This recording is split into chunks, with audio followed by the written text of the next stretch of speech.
So hello guys and welcome back to the channel. Thank you guys for always coming back. If you're new watching me, hello, thank you for stopping by or for watching this video. Welcome to my amazing channel.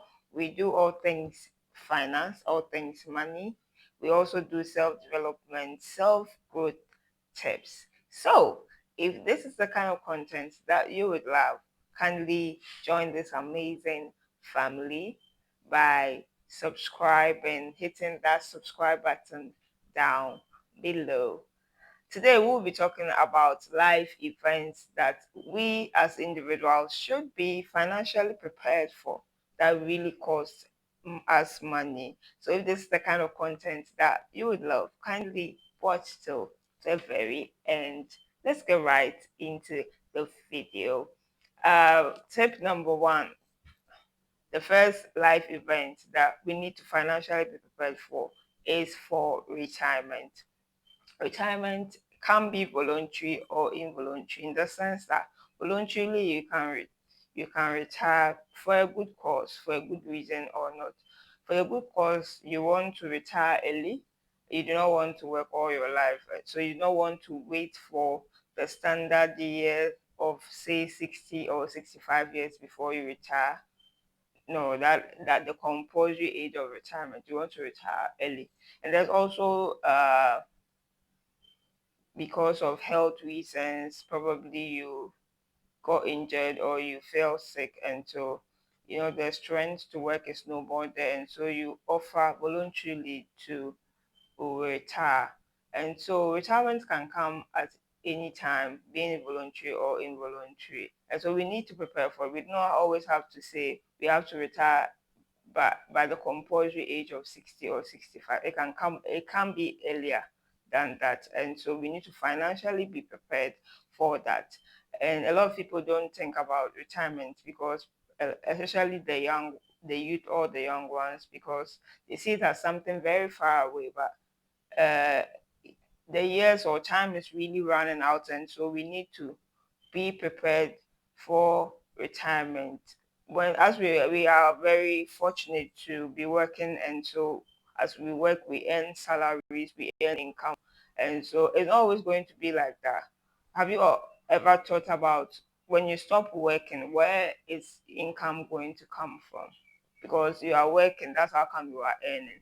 But if you're not working, how are you earning? And mind you, you still need to eat, you need a roof over your head to pay your bills and all that.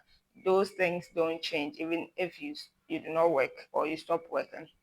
And so you will need to think about that and prepare financially, save towards, have a retirement fund, invest in a retirement, a pension fund, have your social security and others so that you can secure your retirement.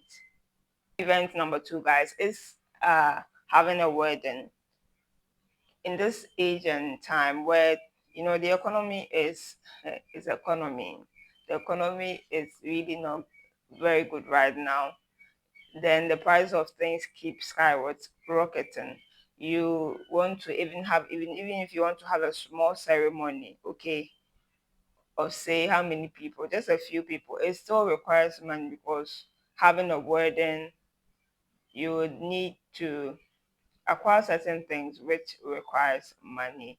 And so being it a small wedding, intimate wedding, or a large or luxurious wedding, it still requires money that will be involved. And so we need to financially be prepared for the event of a wedding. And as young people, we need to know the difference that having wedding is not marriage. Wedding is the ceremony that can take up to maximum 5 hours. So why would you spend all your money? It is not financially wise to spend all your life savings or earnings for a ceremony that would not last even up to a day.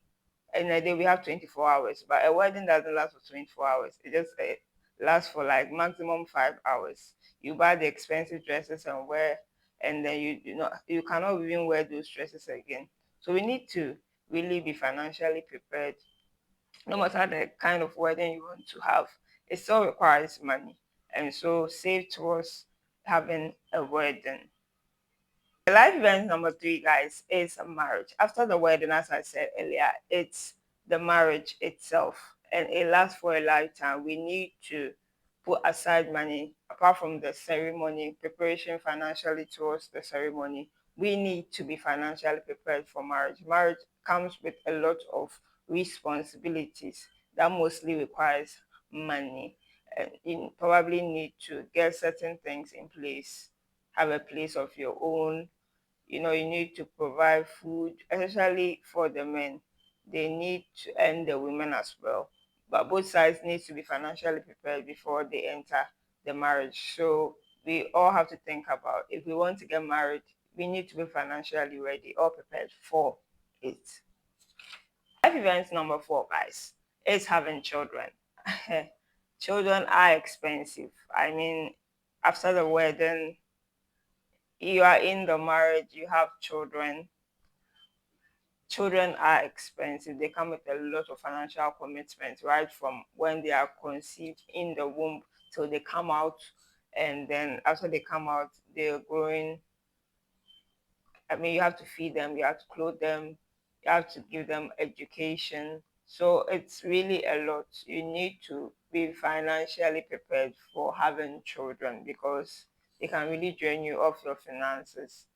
And so if you are not prepared financially for them and you have them, you will be stressed. You can't be all that completely financially prepared for them, but at least putting things in place in preparation towards having them, at least it eases the burden or the stress. Point number five, guys, is your first job. A lot of people do not prepare financially towards that, in the sense that when you were not working, okay, you finish school and then you get a job, that is your first job. You need to prepare for it well in terms of your finances, because that's the first opportunity you have to earn money. And so you need to put certain things in place, have your financial education in place so that you can earn. You need to have financial literacy or financial education, how to save, how to budget. That way you put your money in order so that you can take care of your expenses and not go into debt. Proper management of your money, if you're able to do that properly, because you're able to do that with your first job, it really sets you on track or puts you on the right path towards getting your firm foundation, a very good foundation in life. Having the opportunity to have employment, to have a job, it's a very good way of financially preparing to having a very good foundation or firm foundation in terms of your finances. So even if you already had your first job, and then you couldn't really get your finances on track, you can do that now. Start doing that now with your current job.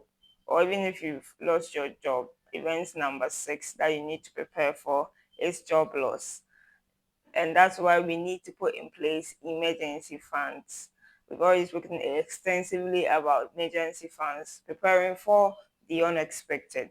And so, in case of a job loss due to a pandemic, or you being changed from your job, or whatever the situation, you need to be financially prepared, because even if you are working or you are not working, you still need to eat and clothe and feed and all that. And so we need to be financially prepared if we have a job loss. We do not expect it to come. Hopefully, it doesn't come. But if it happens, I mean, anything can happen in life. If it does happen, we will be financially prepared for it by having an emergency fund that will take care of us till we are we have another job, and then we put our finances in the right track.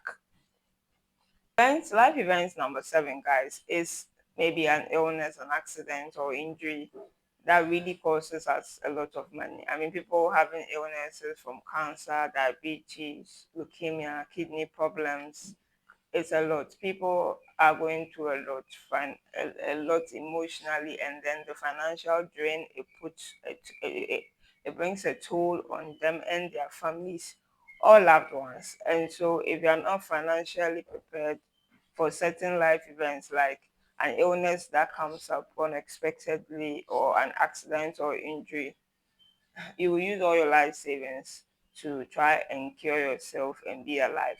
And so that's why also again an emergency fund is necessary. So if you don't have an emergency fund, kindly start saving towards that. A separate savings account just for emergencies like a job loss or an illness or accident. If you love this content, kindly give me a thumbs up, subscribe, and share. Let me know your thoughts.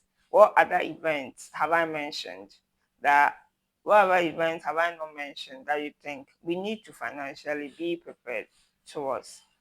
Do well to check out my previous videos and watch out for my next video. See you in the next one.